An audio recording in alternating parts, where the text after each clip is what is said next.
Om Namo Bhagavate Vasudevaya. Om Namo Bhagavate Vasudevaya.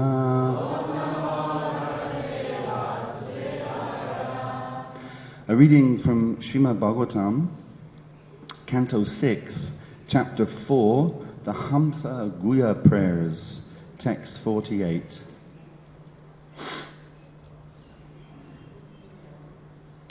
Mayayanta gunenante gunato guna vigraha yada chittata evaja swayambhu samabhuraja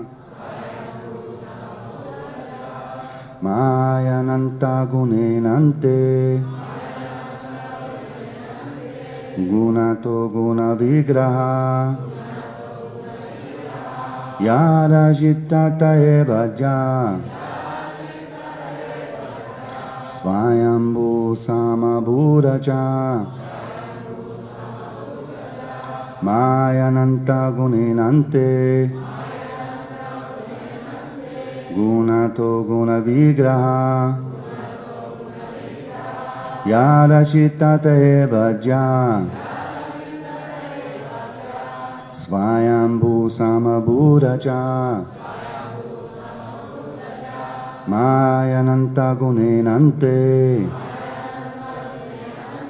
gunato guna vigraha yada chittata evaja svayambhu samabhuraja mayayanta gunenante gunato guna vigraha yada chittata evaja svayambhu samabhuraja.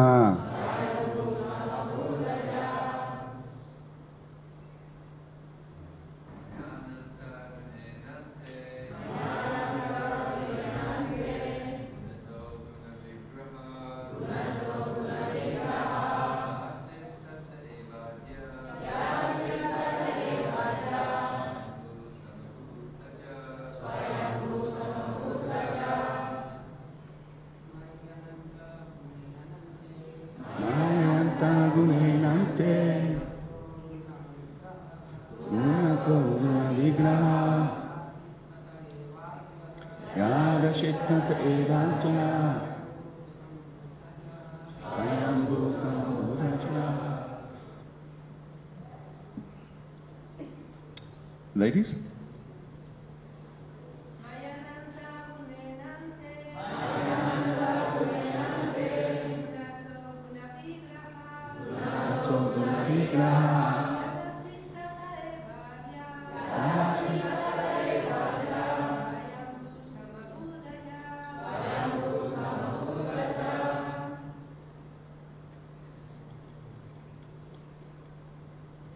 Very few people chanting the sloka this morning. Mai, in me, Anantagune, possessing unlimited potency. Anante, unlimited.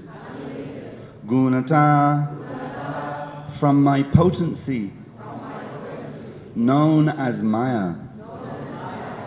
Guna Vigraha, the universe,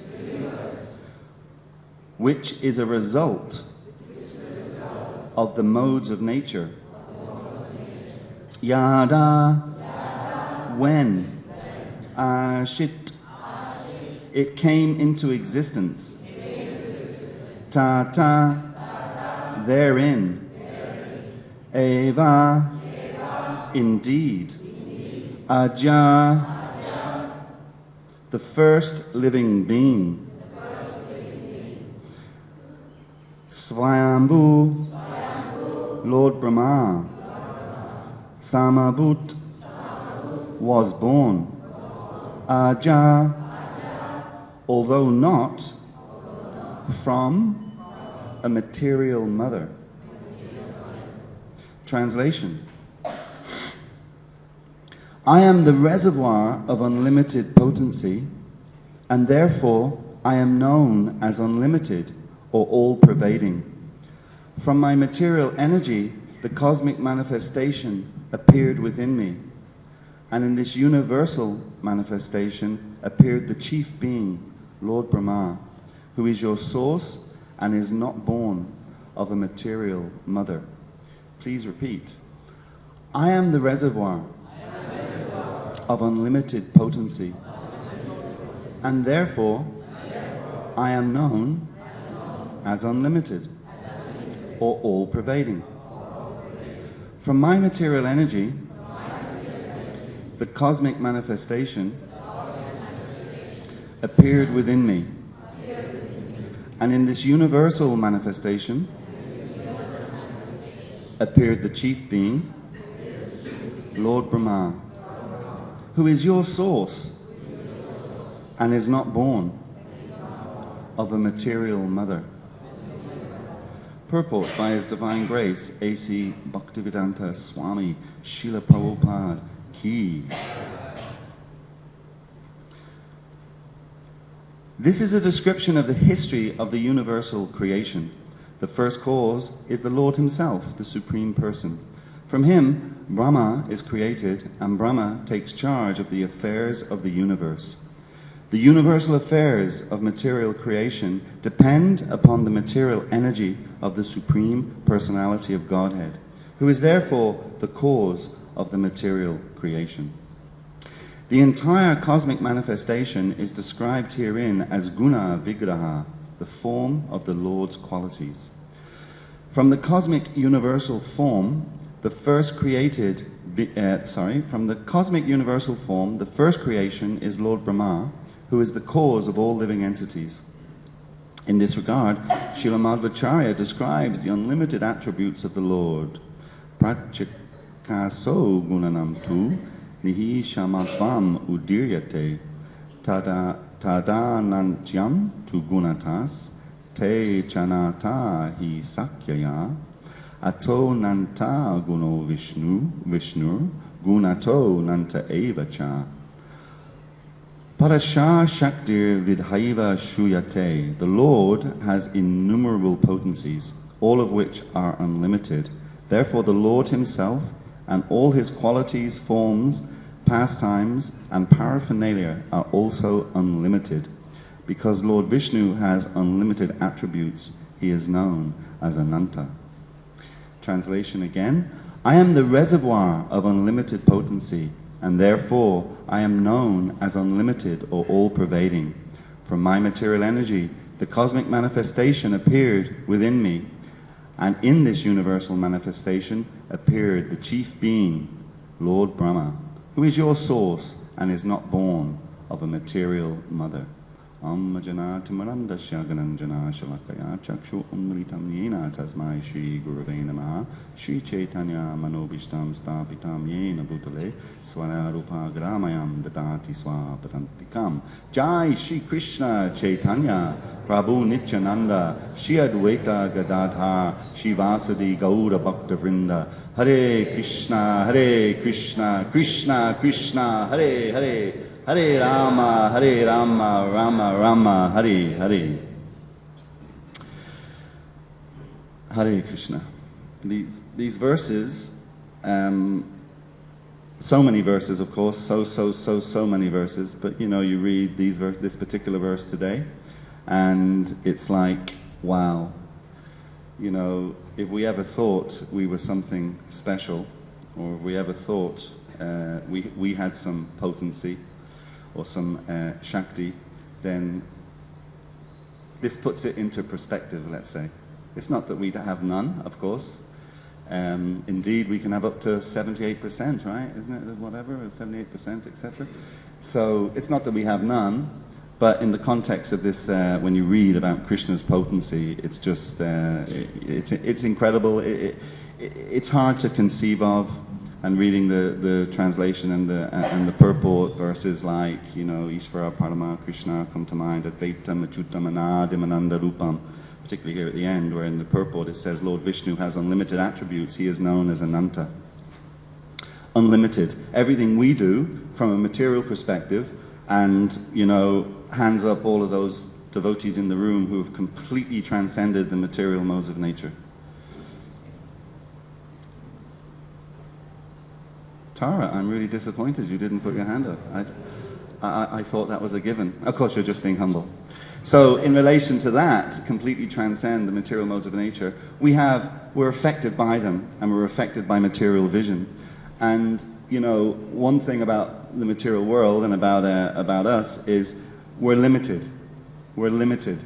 Yeah, Krishna here is unlimited. So even conceiving of that, I remember as a little kid, I was about 11 at the time, 11, 12, that kind of age, and I remember spending a few nights in my bed, not able to sleep, trying to figure out this concept of eternality. And of course at that time I was only trying to figure out one aspect of eternality. That was the Christian aspect, that there's no end. I don't think the Christians have the understanding that there's no beginning. I think their understanding is that it began when we were born. Of course, right here we have in this verse and purport, or the verse actually, Lord Brahma, who is your source and is not born of a material mother. So the Christian thing was that you don't end, you're eternal, you don't end. But I can remember spending, you know, quite a few nights really fretting over this, you know, fretting over it, like as a young kid, you know, sort of starting to perspire. My God, I never end, you know.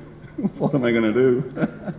You know, whoa, whoa, whoa. But here we are, you know, Krishna is unlimited. And as we know, in terms of the creation of the universe, just the whole concept of it is just so incredible to absorb and understand that Mahavishnu, you know, he exhales. And when he exhales, all these unlimited. Sometimes Prabhupada uses the phrase unlimited, sometimes he uses the phrase millions, and I think sometimes he uses the phrase billions, actually, you know, so take your pick, you know. Anyway, let's take the middle one, billions of universes manifest from every breath of Mahavishnu, like that. And then we understand, Prabhupada gives the example, the understanding of that example, or that example is that if you take a sack of mustard seeds, I remember one time, I'm involved in some restaurants back in Ireland, and I remember one time many years ago we were getting an order in from the wholesalers, you know, from the Asia market people, the wholesalers, and when it was being delivered, right, it would have been okay if it had been in the basement where the boga room is, where the storage, it wouldn't have been okay, it would have still been a pain in the neck actually, but it would have been better if it had happened there. But when they were bringing in the order, one of the things that we were buying was a sack of mustard seeds, you know, a 25 kg sack of mustard seeds, so that big. And whatever happened, you know, I think actually what had happened is it was a wet day. It had been raining heavily, which is very unusual in Ireland, actually, just to let you know. But anyway, it was actually raining quite heavy that day, and the sack had got wet like that. Not sack, it was like a heavy kind of paper sack, and it had got wet. Anyway. It broke just as he walked across the threshold of the front door of the restaurant where all the people are sitting. And this whole thing of mustard seeds just sprayed out all over the floor, you know. And I think it must have been, my wife can confirm, but I think it must have been months before we got rid of the final mustard seeds. You know, a month later you still find a mustard seed somewhere, you know. But there's just, they just are literally, they appear like they're unlimited. And so Prabhupada gives that example, that every one of these universes that Mahavishnu, these unlimited universes that he's creating when he exhales, every one of them has literally unlimited planets in them and parts to them, like the sack of mustard seeds, like that. And then, of course, Lord Brahma, he's coming from Garbhodakshai Vishnu, who sort of enters each of those universes, and then Lord Brahma comes from Garbhodakshai Vishnu. And then, of course, Paramatma, Kshirodakshai Vishnu, Super Soul, enters into every single living entity that then populates those universes, which is amazing in itself because those universes contain also the hellish planets. And we're on the, we're on the fourth canto. No, we're on the sixth canto. Yeah, we're on the sixth canto. So relatively recently, you've been going through the 5th canto, so you're relatively familiar with the descriptions of the hellish planets. So some of them are pretty hellish. I guess that's why they're called the hellish planets. But some of them aren't so nice. And the Supersoul accompanies us everywhere. Supersoul goes everywhere with us, no matter how hellish the place is that we decide to go to. The Supersoul, out of his infinite mercy, accompanies us. So this is what this is about, this particular chapter, in terms of Daksha, who's offering these prayers, and now we have the Lord speaking to Daksha and explaining the situation to him. And what the situation is. So it's interesting as well that what happens here in this particular verse is that he gets a boon. Of course, Prabhupada explains that, you know, in one sense you couldn't necessarily call it a boon that Daksha gets. Daksha, of course, is an interesting character. In his previous existence, he was in trouble with Lord Shiva, and as a result of that trouble, just to encourage us not to get into trouble with Lord Shiva. As a result of that trouble, I think he ended up with a goat's head. And also Prabhupada describes that, and that's why he says this wasn't particularly a boon, even though to some degree it is described as a boon. But again, in his next life, Daksha gets in trouble with Narada Muni and runs into problems too. So this boon that he gets of populating the universe and having a particular potency to do that and a particular body that he can really do that well isn't actually a boon. But that's what the purpose is here, that he's going to help populate. He's dissatisfied with the progress of populating the universe, and he gets that particular boon from Prabhupada. And then Prabhupada goes on to explain about that. But just before I go into that, I just wanted one point. I was reading in the Bhagavad Gita the other day about this point of understanding Krishna in his rightful position, and understanding Krishna as the Supreme Personality of Godhead, and understanding all of Krishna's potencies and how he's able to do all these things. And of course, in that particular pastime of Mahavishnu and the creation of all the universes, all that Krishna actually does is he glances. He just, it's not even described as to whether, I don't know if somebody has a device with them that they can look up the word glance in the Oxford English Dictionary. I'm not even sure if glance entails moving your head. It may not even entail moving your head. It may just be that you just move your eyes. But anyway, whether it's just moving your eyes or whether it's moving your head, all that Krishna does is he glances, and all of this process begins from that glance that Krishna does. Now that's pretty far out, you know, I mean, in our services on a day-to-day basis, I'm sure that we have to do a lot more than glance to get done what we need to get done. It would actually be wonderful if we just had to glance, wouldn't it? We could stay in bed all day, which would be fine, because Jayapataka Maharaj continuously reminds me that, you know, if you stay in bed all day, it's fine, because you're just paying Dandavats in the Holy Dham, and, you know, it's all glorious anyway. But we don't. We can't do that, even with our relatively minuscule activities that we perform. Glancing doesn't cut it. You know, we have to do a bit more than glancing. So Prabhupada says in the purport to Bhagavad Gita 229 that there is no other way to understand Krishna unless you have engaged in unlimited, again this word unlimited, unless you have engaged in unlimited penances and sacrifices for many, many, many, many, many lifetimes. Either that way you can begin to understand Krishna, or it is simply causeless mercy, like that. So again, from a devotee's point of view, for people who want to try to understand this subject matter by the ascending process, it's simply useless. It's simply useless. It can't be achieved. It can only be achieved, really, for us at least, through causeless mercy, like that. So, and also, when you think about it, Lord Shiva, I mentioned him earlier, in the Shiva Purana, it's stated that Lord Shiva is the Supreme Personality of Godhead. It's just stated in the Shiva Purana, which is a bona fide Purana as far as I know, and it's stated that Lord Shiva is the Supreme Personality of Godhead. I'm sure you've all had the experience of doing book distribution, particularly in the West, when you do book distribution, of meeting the wonderful personalities that really help you with your tolerance and help you to remain, help you to keep your Vaishnava decorum when you're out representing Srila Prabhupada's movement on the streets of, you know, London, Brussels, Amsterdam, New York, or wherever it might be, the born-again Christians.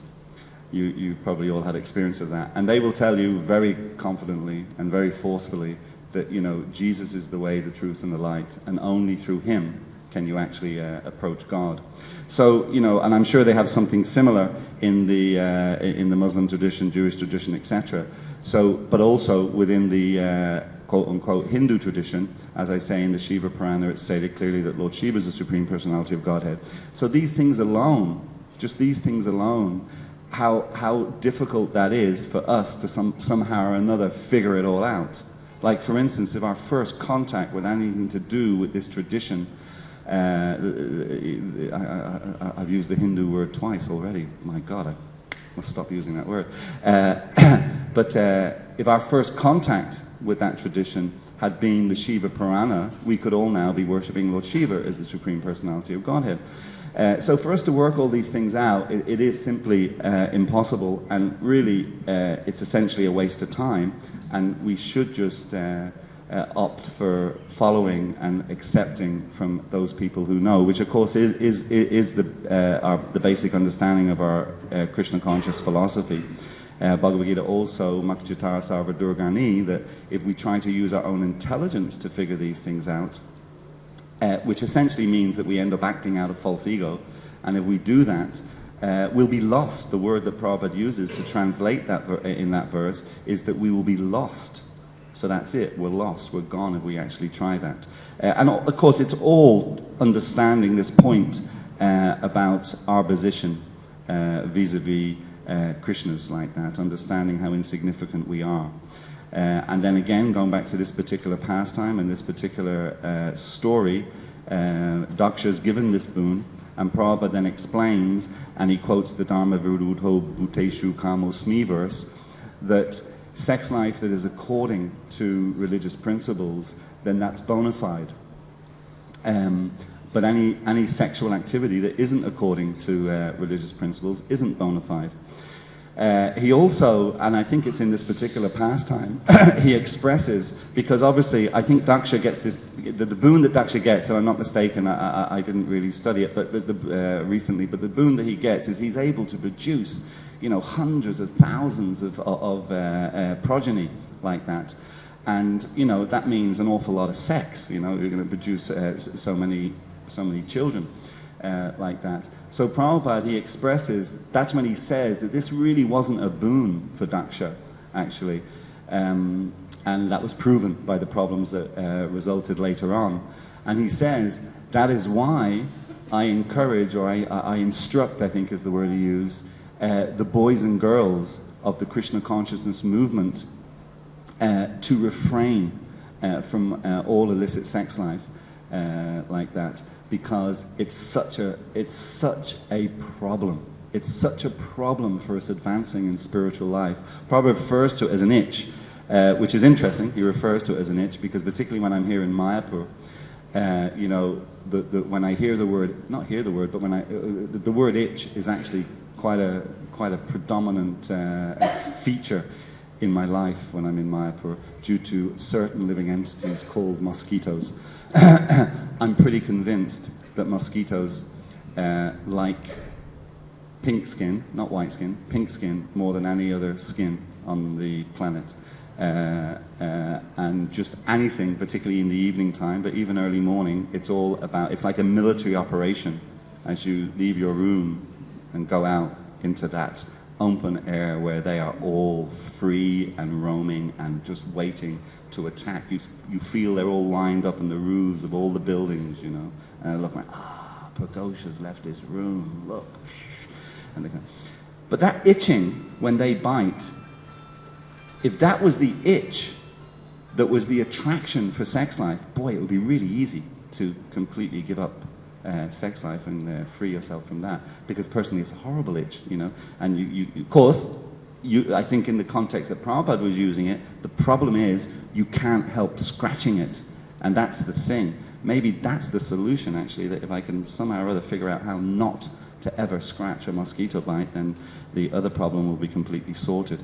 So Prabhupada's explaining that he isn't really receiving a boon as a result of this, because this desire to enjoy separately from the Supreme Personality of Godhead, and it's manifested in the material world primarily through the activity of illicit sex, is really, really powerful. And if you think at any time that you're, like I often give the example, if we think that we somehow have transcended the body, if we think that we've achieved that transcendence of the body, then the next time that you have to go to the dentist, of course just the fact that you have to go to the dentist is an indication in and of itself that you haven't actually transcended the body, but just to absolutely prove it, the next time that you have to go to the dentist, go there to get your filling done or get your tooth extracted, and tell the dentist that you do not require an anesthetic.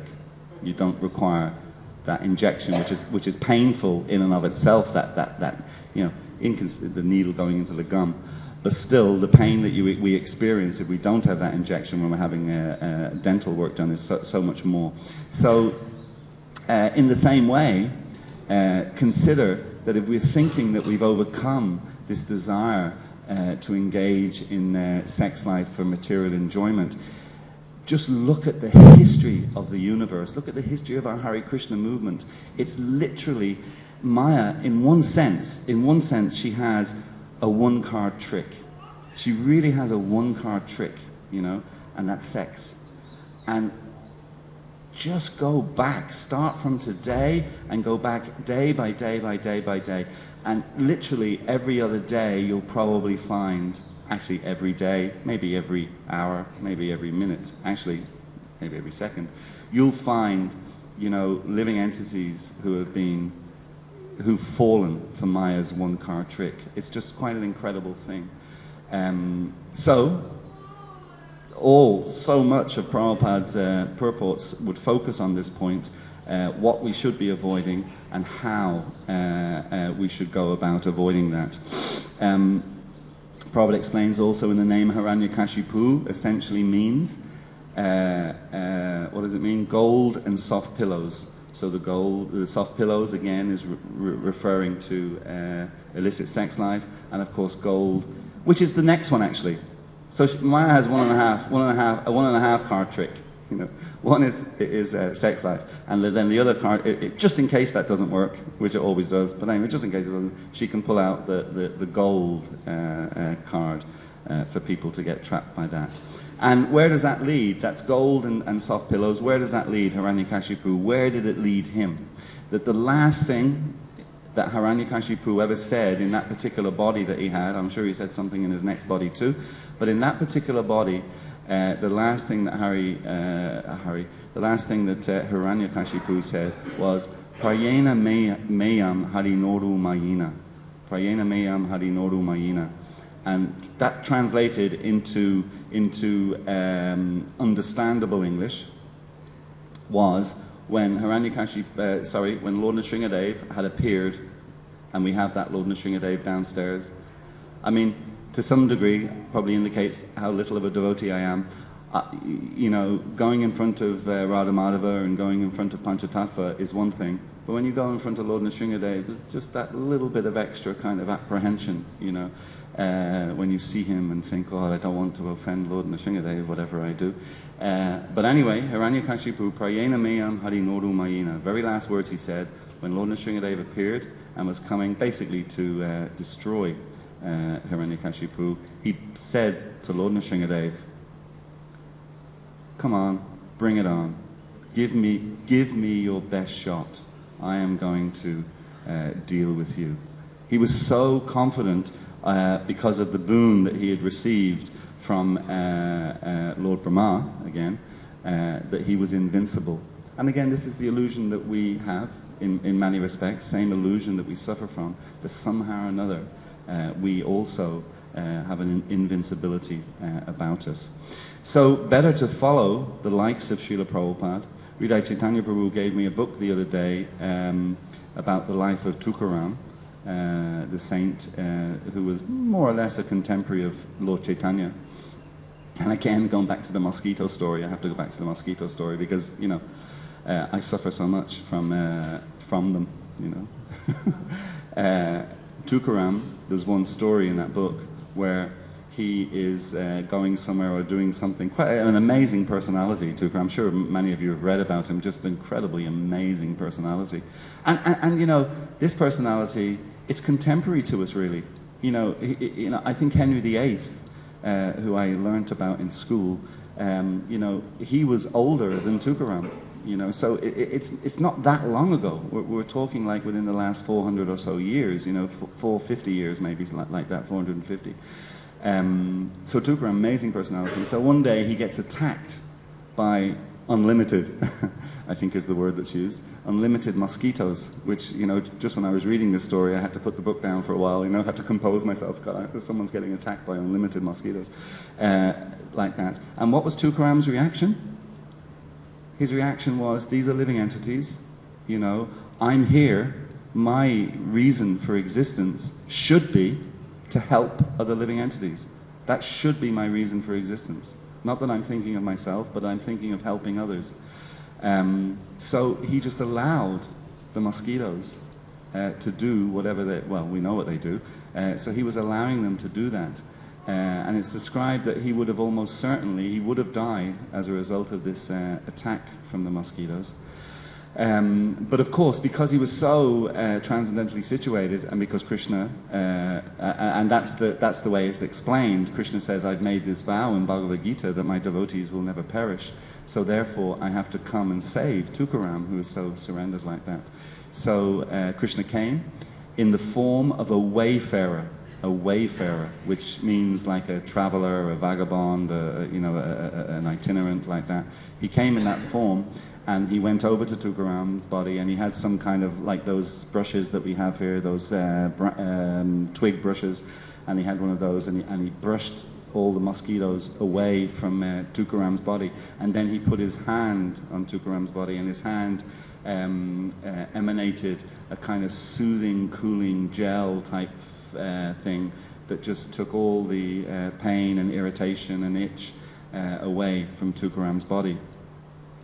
So quite amazing. So these personalities try to follow in their footsteps. Try to understand why those particular personalities who are just you know, so incredible, but their choice in life, they're so powerful personalities. Tukaram, again, another amazing thing. I mean. He went back to Godhead, and Vishnu himself came down in his, with Garuda in his swan carrier to take Tukaram back in that particular body. It's not that Tukaram left his body and went back to the Vaikuntha, but Vishnu came and took him back in the particular body that he was manifest in. So these personalities are incredible personalities. Their choice is to surrender more and more and more to Krishna, if it's possible for them to surrender more and more. And who are these personalities? You know, we don't know how wonderful they are. If you read, I was reading also in Ranchor's Prabhu's book about the history of the British Yatra, the English Yatra. How many people have read that book, just as a matter of interest? Wow, just 2 people, 3 people. Huh? What's the name of it? Here Comes the Sun? Not Here Comes the Sun. Sun is Rising. What is it? What's the name of it? Ah, you didn't read it. Ah, oh, now you 3 people who put your hand up. What is the name of that book? When the Sun Shines? Anyway, I tell you one thing I can guarantee you. The word sun is in the title. You know. I give you that guarantee. If that's wrong, I'll give you all my gold. Which you'll have to go to my wife for that. I don't have any. Okay, so that book, in that book, it's talking about the beginning of the British Yatra. And at one point, as you'll know also from the Leelamrita, that Srila Prabhupada stayed in Tittenhurst Manor, which was owned at the time by a certain Mr. John Lennon, who I'm sure none of you have ever heard of.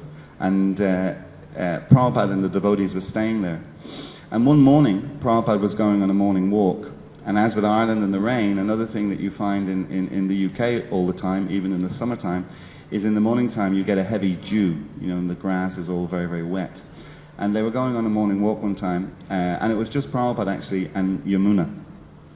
And she thought that what I'll do is I will stay behind Srila Prabhupada because he's my spiritual master, and I will follow in his footsteps, which of course is a phrase that we all know very well, and we follow in the footsteps of our spiritual master. So she was walking and following in Srila Prabhupada's footsteps on the dewy grass, on the wet grass. And after a few minutes, she noticed that, because the whole idea was she was going to follow in Prabhupada's footsteps. After a few minutes, which why it took her a few minutes, I don't know. All glories to Yamuna Devi. I shouldn't be criticizing her. But why it took her a few minutes? Why would it take her a few minutes? She was following in Prabhupada's footsteps. It should have only taken her a few seconds. But anyway, she said it took her a few minutes, and she noticed that there were no footsteps. There were just no footsteps. The grass was untouched. Actually, Prabhupada's pastimes in Tittenhurst are really interesting. So there were no footsteps. And when the walk was over, or maybe even before it was over, but at some point on the walk, she said to Prabhupada, she said, Srila Prabhupada, my idea was that I would follow in your footsteps. But when I looked, you didn't leave any footsteps. And Prabhupada said, one day you'll understand. And that was the end of the conversation. And Yamuna said, I think she refers to that in her diaries later on, her own personal biography, and she says, I never understood. I never understood. But quite amazing, you know. And also, as I say, in Tittenhurst, it's interesting that another pastime was that there were some ghosts in Tittenhurst. It was one of these old British, you know, manors, probably from Henry VIII's time, you know. So if it was from Henry VIII's time, you can be sure there was a lot of ghosts. So there was ghosts, and the devotees weren't that disturbed by it. But they had a carpenter in doing some work, and he was he thought they were rats, and he went to the devotees and says, "You've got to get rid of those rats. You know, they're really noisy, really noisy." So devotees investigated it somehow or another, but then the conclusion was it wasn't rats at all. They were ghosts that were in the building. So the devotees, I'm not sure, I can't remember exactly, but somehow or another they got, you know, Britain's topmost exorcist, you know, to come to the building and get rid of this ghost or these ghosts like that. And the exorcist came and he spent a whole day there or 2 days there or whatever it was he spent there. And he came back and he said to the devotees, I'm really, really sorry. I just can't get rid of this ghost. And the reason I can't get rid of it, it's an ancestor from the family that owned this building, the original family that built it and that stayed in it. And they're really, really, really, really, really, really attached. And I just cannot get them out. They are just determined to stay here. So the devotees reported this back to Prabhupada, that Britain's topmost exorcist came and they can't get rid of this ghost, you know. So Prabhupada says, oh, okay. So Prabhupada says, get a conch shell, you know, and get some cartels and whatever. And they went to the room where the ghost was most prominent, and Prabhupada indicated to blow the conch shell loudly and, you know, chant Hare Krishna, whatever it was like that. And Prabhupada opened the door of that room, and he had his cane, and he was tapping on the door, you know, indicating to the ghost, you know, here's the door, you know, time to leave, and he was tapping like that. And then the ghost left. You know, from that point on, there was no more ghost in Tittenhurst Manor. It was gone, disappeared, even though the exorcist had said that it was impossible to get rid of it because it was super, super attached. And in that same book then, in that same section, the devotees go to Southall, which is a suburb of London, and they're doing a program, and Yamuna is chanting Hare Krishna, and the devotees are responding, and Prabhupada is responding. And then all of a sudden, Prabhupada starts chanting, Narada Muni Bhajai Bine, Radhika Raman Name. He starts chanting that particular mantra in a really enthusiastic and he stands up, he gets up off his seat, you know, Prabhupada, and he's dancing and he's chanting that mantra. And Yamuna goes to stop chanting Hare Krishna, and Prabhupada indicates, well, no, you go on, keep chanting Hare Krishna. But he keeps chanting this other mantra, as I say, in a really fired up way, you know. And, you know, she's really amazed, the devotees are really amazed. And when the program is over, Yamuna again says to Prabhupada, oh, Prabhupada, you know, we were chanting Hare Krishna, but you started chanting this other mantra. Why did you do that? And Prabhupada says, oh, you didn't see? Narada Muni came. And he was chanting with us like that. So I was chanting this mantra to Narada Muni in glorification of Narada Muni. So these personalities, so Tukaram is 450 years ago, Prabhupada is less than 50 years ago. 50 years ago this year. 50 years ago this year. Prabhupada left, I think on August, isn't it August the 17th or something? Prabhupada left from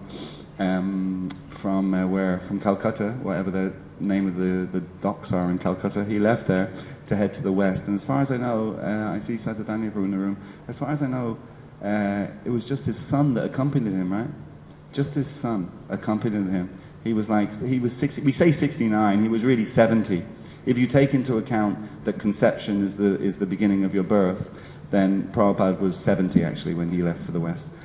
So he was 70 years of age, and here he is on a dock in Calcutta, getting on a commercial ship. It's not even, even when we get on a ship from Ireland to England or from England to France, you get on a quote-unquote luxury liner. I mean, the trip only takes 90 minutes, but it's like a luxury liner. Prabhupada's getting on this thing for 6 weeks, and it's like a commercial ship. You can just imagine the facilities and how basic they were, and the only person there to see him off, just that strength of faith that Prabhupada would have had, getting on that ship, that conviction. And Prabhupada, of course, I probably mentioned this before speaking here, that there's one conversation with Prabhupada and his GBC members, and the name of the conversation is, "Are you convinced?" And the subheading is, are you convinced? Prabhupada's asking the GBCs and his leaders, are you convinced that Krishna is the Supreme Personality of Godhead? Because if you're convinced that Krishna is the Supreme Personality of Godhead, one, you will never have any problems in spiritual life yourself, and two, you will be able to convince unlimited other people to take to the process of Krishna consciousness. One time I can't remember who was giving the talk, but they were saying that ISKCON is a wonderful organization, and you will never find a problem with ISKCON if you chant 16 rounds a day and follow the 4 regulative principles. However, once you stop chanting 16 rounds a day and following the 4 regulative principles, essentially, there may be 1 or 2 exceptions to this, but essentially it is only a matter of time before ISKCON becomes a complete nightmare for you. It becomes a major, major problem. And again, quoting the Makchita Sarva Durgani verse, that our false ego oftentimes, most times, won't allow us to accept responsibility. We're wrong. I'm wrong. I've done something wrong. Sometimes also, not only that I'm wrong, but I'm weak. I'm not able to do something that I know I should be doing, and therefore there's a really powerful energy that takes place on the gross, subtle, and whatever other plane. There's a powerful energy that comes into force that starts dictating to us that we must find some other reason so that I don't think I'm weak, I don't think I'm wrong, like that. And therefore, we find some other reason why that. So, that conviction that Prabhupada had standing on that dock in Calcutta 50 years ago, all on his own, going to America, when I come to India, I'm thinking, gosh, it won't be, but it is, because Mayapur is one of our most developed communities in the entire world, But whatever austerities we experience in our life as devotees, from whatever part of the world that we serve Srila Prabhupada and ISKCON in, think of the austerities at 70 years of age. That's another thing. How many of us in the room are 70 or older? And I appreciate if the ladies don't want to put up their hand. I'll just name them who I think are over 70. So, yeah, Vinod Manjari, of course, is over 70. So nobody has put their hand up. So we're all, one person has put their hand up, and he will remain nameless. Pankaj Prabhu has put his hand up. So, Prabhupada was that age when he left, when he actually started the Hare Krishna movement, So anyway, I should stop. My time is up. I should stop. But I just wanted to emphasize that point, that Krishna is unlimited, impossible essentially to understand Krishna and all his glory like that. If there's one thing that prevents us getting the mercy, the Prabhupada says you need causeless mercy to understand these things. If there's one thing that stops us, the biggest thing that stops us, it's our attraction to illicit sex life, which is Maya has a very potent force in that regard. And therefore, we're fully dependent on that causeless mercy, and there is no better personality who is so close to us, even in proximity of time, is so close to us to get that mercy from than Srila Prabhupada. Like that. So if we can meditate on Prabhupada, meditate on his instructions, and try to follow in his footsteps, even if we can't see them now that he has left us, it doesn't matter, because you wouldn't have seen them even when he was physically with us, as Yamuna can testify. Thank you very much. Hare Krishna. I'm kind of out of time, but I think I should at least ask for anybody who has any question or comment. Yes, Prabhu. Hare Krishna. Prabhu, Srila Prabhupada probably had written somewhere that when Krishna comes in contact with material nature, he does that as Lord Shiva. He's Shiva at that time, when he's in contact. And he's also Param Vaishnava, Lord Shiva in that sense. So what would be the fate of a person, or the difference between the fate of people comparatively in terms of acquiring Krishna consciousness in that particular life or in subsequent lives, somebody who is accepting Lord Shiva as a Supreme Personality, and somebody who is accepting Jesus, or in the Muslim tradition, in the Jewish traditions. So what would be the comparative difference in terms of subsequently acquiring Krishna consciousness? Well, of course we know that Lord Shiva Vaishnavanam Yata Sambhu, that Lord Shiva is the greatest of Vaishnavas. So I think the issue is not so much, I mean, Prabhupada's comments about of course his comments about Lord Shiva are obvious, but his comments, particularly about Jesus Christ, are pretty amazing, pretty amazing. I mean, he's pretty scathing about some of the Christian people who, like that, and whatever. But in terms of Lord Jesus Christ, I mean, I'm not aware, personally, I'm not aware of any negative comment that Prabhupada ever made about Jesus. And in fact, when I'm speaking in the West to predominantly Christian audiences, I always like to give the example that Prabhupada gave about Lord Jesus Christ, that, as the exemplar of compassion. The exemplar of compassion, and there is no better, he says like that, there is no better example of compassion that when the people you're trying to give Krishna consciousness to, or give God consciousness to, the actual people you're trying to give it to, put you up on a wooden cross. We're talking about the austerities Prabhupada performed when he left from Calcutta to go to the West. Can you imagine the austerities that Jesus Christ performed when he's put on a wooden cross? We're talking about, or I'm talking about mosquito bites. He's getting nails through his hands, but not only through his hands, but through his feet. There are far more bones in the feet than there are in the hands.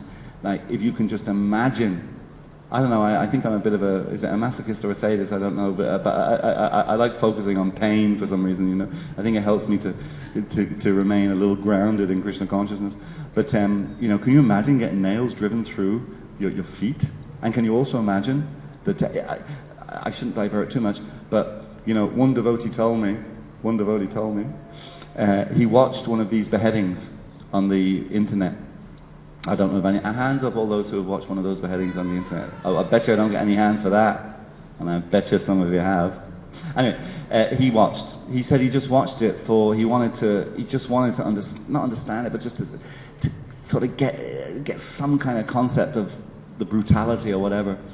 And going back to Henry VIII, in Henry VIII's time, the guy would come in and he would have this beautiful axe, really sharp, glistening blade, shining blade, and the person would be put down on this carved out, smooth, carved out wooden thing, and they'd put their neck over like that, and then the guy would just raise it above his head and just in one fell swoop, and it would just, and it would be less than a second, it'd be a millisecond of the guy's head, it was gone, like that. This devotee told me, he watched it. Well, the first thing, absolutely horrific. He said the guy who did it, he said he couldn't have been more than 9 years of age. That's the first thing. the indoctrination that they're doing with these young boys. He couldn't have been more than 9. But they take out this, a knife that you wouldn't even cut bread with. And it's like hack, hack, hack. The whole thing takes about 3 minutes. Can you imagine the pain and suffering that's taking place?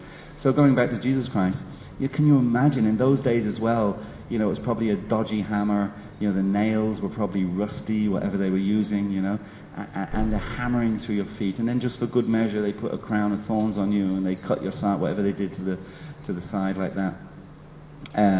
And what does Jesus Christ say? Hours later, when he's on the cross, like that, dying, he's basically dying. And he's saying, forgive them, Father, for they know not what they do.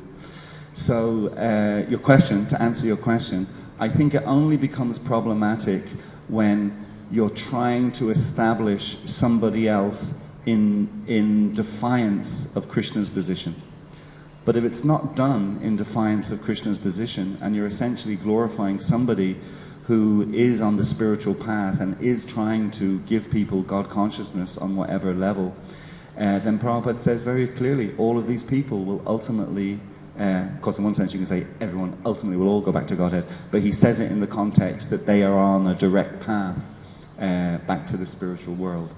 It may take longer than somebody who's worshipping the lotus feet of Lord Chaitanya Mahaprabhu, but they are on a direct path and they will get the mercy as a result, like that. Thank you, Prabhu. Hare Krishna, Srila Prabhupada ki Hari Bol.